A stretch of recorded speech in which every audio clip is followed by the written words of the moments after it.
Salut, vous êtes bel et bien sur Afim Service TV, votre chaîne éducative et motivante.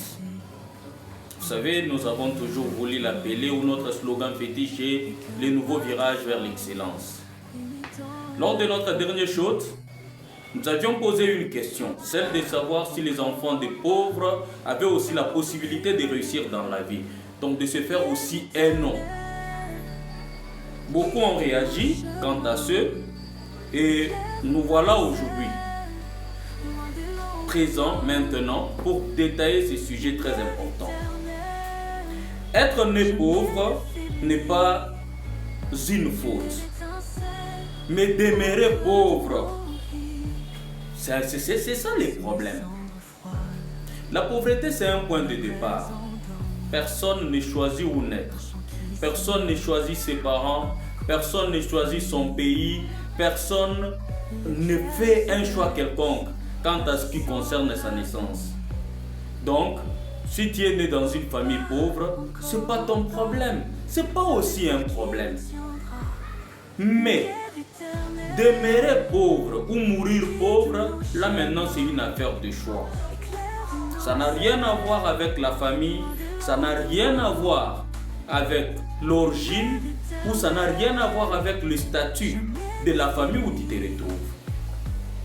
Cela étant, notre pays, la RDC, regorge de plusieurs exemples de personnes, ici des familles sans nom, ici des familles pauvres, mais qui se sont bâties et ils sont devenus aujourd'hui des personnes célèbres, des personnes qui ont réussi, des modèles de société. Ce n'est pas seulement en RDC, parce que nous avons des cas partout dans le monde. Même des grandes figures emblématiques du monde aujourd'hui. Certains sont nés de familles qui n'avaient aucun nom.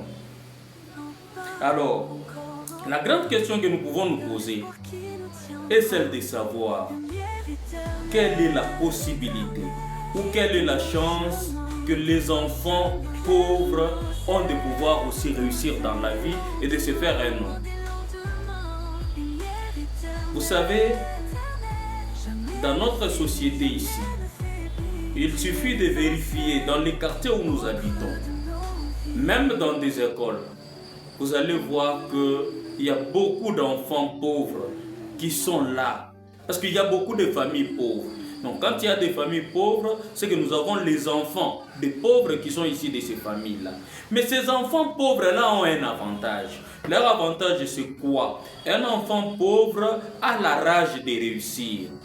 Il naît avec ce combat-là. Il se dit, moi, j'ai la possibilité de faire mieux. Je vais me battre. Je me rappelle, dans un texte à l'école primaire, en 6e primaire, il y a un endroit, un texte là, si je ne me trompe pas, c'est un enfant courageux, où il y a une petite conclusion, on montre ceci. Un enfant, ici d'une famille pauvre, un enfant qui n'a pas de moyens, cet enfant-là a l'obligation de travailler beaucoup plus dur que les enfants qui sont ici des familles riches. Un enfant d'un riche, il vient au travail, il vient à l'école dans un luxe. On le conduit dans une belle voiture, il arrive là, il étudie dans de bonnes conditions, il mange comme il veut, il rentre, il est à l'aise et tout. Cet enfant-là se sent déjà posé, il est calme, il n'a pas besoin de se battre. Tandis qu'un enfant d'un pauvre, celui qui pour aller d'abord à l'école, c'est déjà un problème. Il arrive à l'école, il sait que bon, aujourd'hui, j'ai la possibilité d'étudier, on n'a pas renvoyé, mais demain peut-être on va me renvoyer pour des frais scolaires. Cet enfant travaille durement. Nous avons connu des gens à l'université qui venaient, ils se préparent pour présenter des examens, mais il n'est pas en ordre. Mais il ne lâche pas prise, il travaille. Donc ça, c'est déjà un atout que les enfants des pauvres ont. Cette force-là, la foi de dire que je vais réussir. Le tout commence par une vision. Si vous avez une vision, vous savez ce que vous voulez. Vous vous dites oui, aujourd'hui je n'ai rien. Aujourd'hui je ne suis rien. Mais demain, je ne serai pas comme ça. Demain, je vais réussir. Demain, je vais aller de l'avant. Aujourd'hui, mon père n'a même pas un vélo, mais moi, je vais acheter une voiture. Aujourd'hui, mon père n'a pas ceci, n'a pas cela. Mais demain, moi, je vais faire cela. Je me rappelle des paroles que mon père me disait chaque fois. Il me disait que le développement dans une famille, c'est lorsque les enfants arrivent à faire mieux que les parents. Alors imaginez-vous, un enfant d'un riche, est-ce qu'il a besoin de faire mieux que son père? Il sait que mon père a des hélicoptères, il a des avions, il a ceci, il a cela. Mais un enfant d'un pauvre, il doit se battre pour faire en sorte que son père, ses parents, sentent aussi qu'ils aient même la possibilité de goûter un tout petit peu à la réussite. Cela étant, nous continuons. Chers enfants des pauvres, est-ce qu'il y a des exemples de personnes qui ont réussi, qui peuvent vous motiver? Oui. Commençons sur le plan national. Je vais parler d'un jeune homme, un jeune monsieur dans les temps, qui était né dans une famille défavorisée, une famille modeste, il n'avait pas beaucoup de moyens, mais aujourd'hui c'est tout le monde qui les respecte. Il s'agit bel et bien de notre légende de la musique congolaise, Fally Ipupa. Un enfant de Bandal, né dans la pauvreté, il s'est débrouillé dans cette pauvreté, mais il avait la rage de réussir. Même lorsqu'il a commencé sa musique, que ce soit dans des orchestres du quartier, avant d'intégrer les grands quartiers latins, il était là, il se distinguait toujours par sa discipline. Il avait une vision, et les gens peut-être ne comprenaient pas sa vision. Il s'est battu, et aujourd'hui il est devenu le grand Fally Ipupa, le grand musicien congolais. Sur la scène internationale, on parle de lui. Oui, toi aussi tu peux réussir. Il n'est pas seul. Blaise Matuidi, tout le monde le connaît, un champion du monde français, mais c'était l'enfant d'un immigré. Il a grandi dans quelles conditions en France? Il a souffert et il a fini par devenir champion du monde. Parlons de Nelson Mandela. Il est né dans un village où il n'y avait même pas d'électricité. Mais Nelson Mandela s'est battu. Il est devenu le libérateur de toute une nation. Aujourd'hui, il est connu à travers le monde. Il a écrit son nom. La pauvreté n'était pas un frein. Aujourd'hui, le monde bouge avec le nom d'Elon Musk, l'homme le plus riche du monde. C'est un Sud-Africain. Il est né dans une famille pauvre, mais il avait une vision que beaucoup ne comprenaient pas. Passionné de nouvelles technologies, tout ce que lui faisait, les gens ne comprenaient pas, son entourage ne le comprenait pas. Il a pris les risques, il a travaillé sur sa vision, sans tenir compte des observations extérieures, sans tenir compte de tout ce que les autres pouvaient dire. Et aujourd'hui, c'est tout le monde qui les respecte. L'homme le plus riche du monde. Il y a plusieurs exemples. Notre première dame, Maman Denise Nyakeo, elle était orpheline très tôt. Elle a souffert. Et aujourd'hui, elle est devenue la première dame de la République. Parlons de notre ancienne première dame, née aussi d'une famille pauvre, Maman Olive Lemi. Et elle était devenue la première dame. Mobutu Sese Seko, né à Lissala, dans une famille modeste. Il s'est battu, il est devenu un petit soldat, un soldat. Et de là, il est monté, comme il avait une grande vision, il est devenu le président de la République. Et pas seulement le président d'une République, mais parmi les présidents les plus influents du monde à son époque. Donc allez-y comprendre que la pauvreté, ce n'est pas un frein. Si vous avez une vision, vous vous disciplinez et vous avez la foi que vous allez y arriver, vous allez y arriver.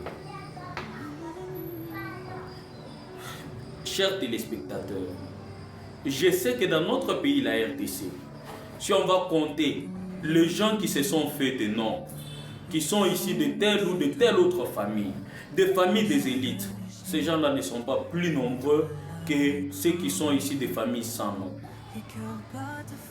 Est-ce que nous devons croiser les bras? Non. Certes que nous n'avons pas les mêmes avantages.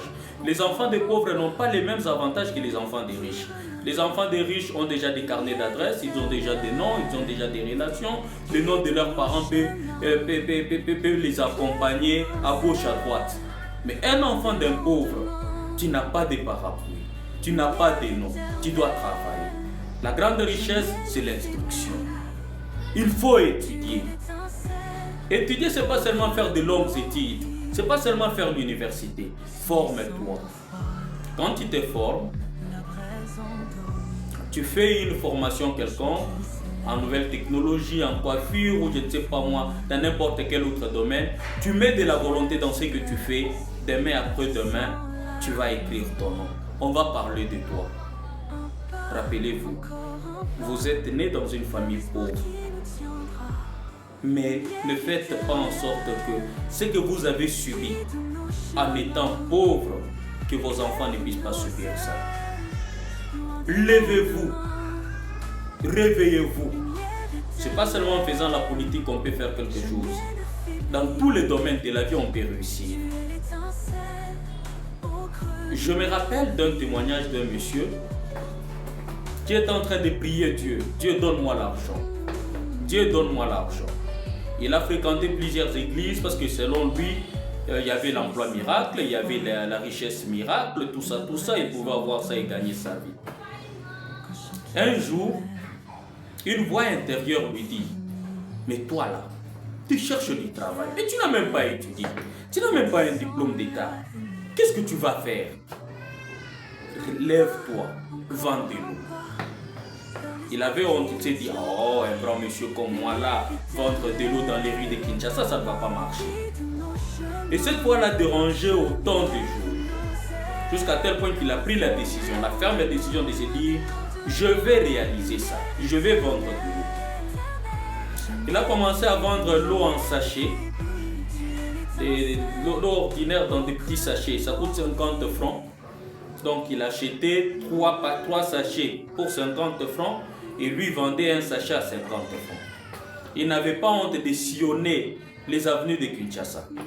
Quelque temps après, il a laissé l'eau de 50 francs pour commencer à vendre de l'eau qu'on appelle communément ici à Kinshasa de l'eau pure. Là, les sachets, c'est à 100 francs. Lentement mais sûrement, il a cessé de vendre pour les gens. Il s'est acheté lui-même un congélateur.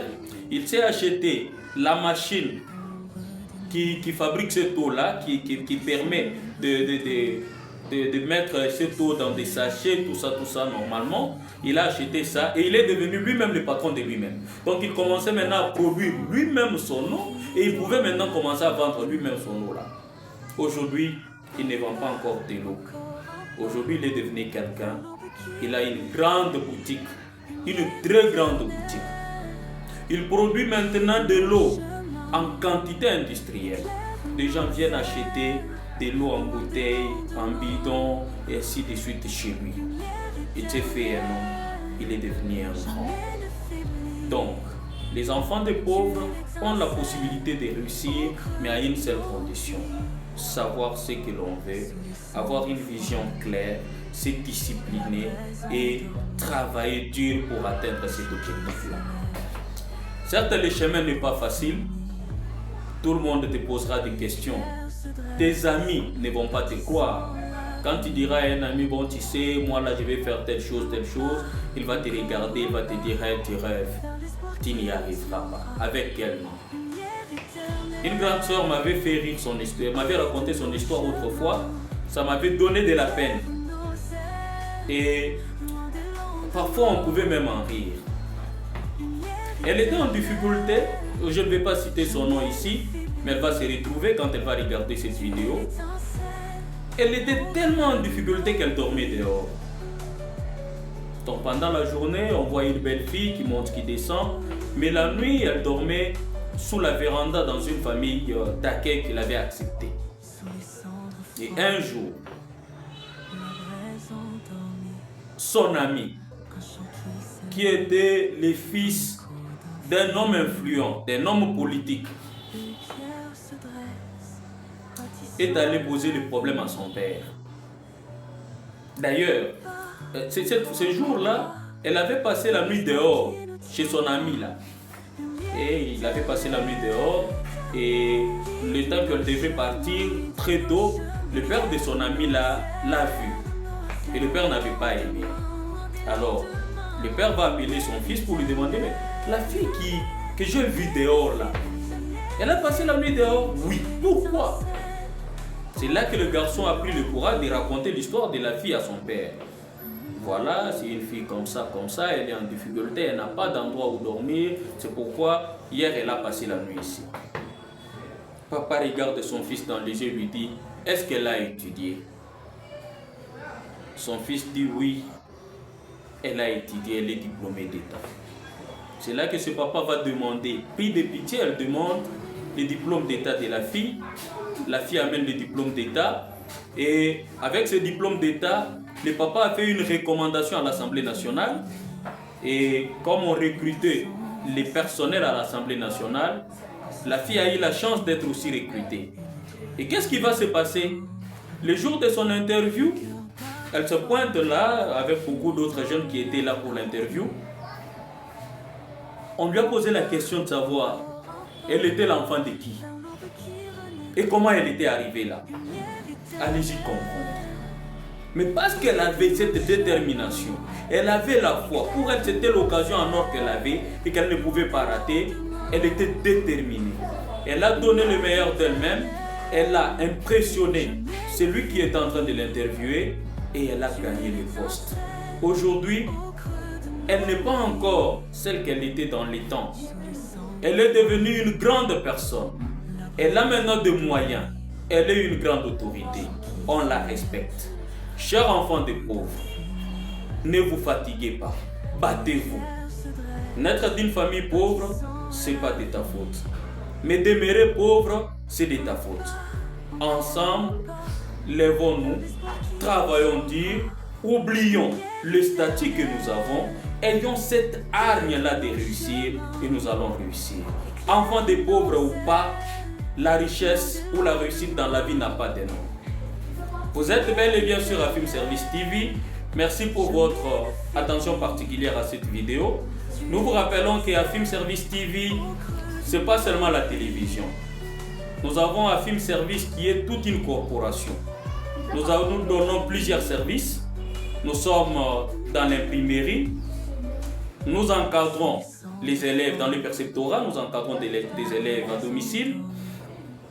Nous sommes également dans la vente. Nous vendons des gadgets technologiques, nous vendons des habits. Nous sommes vraiment dans plusieurs domaines.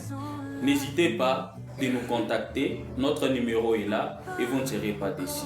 À Film Service TV, c'est le nouveau virage vers l'excellence.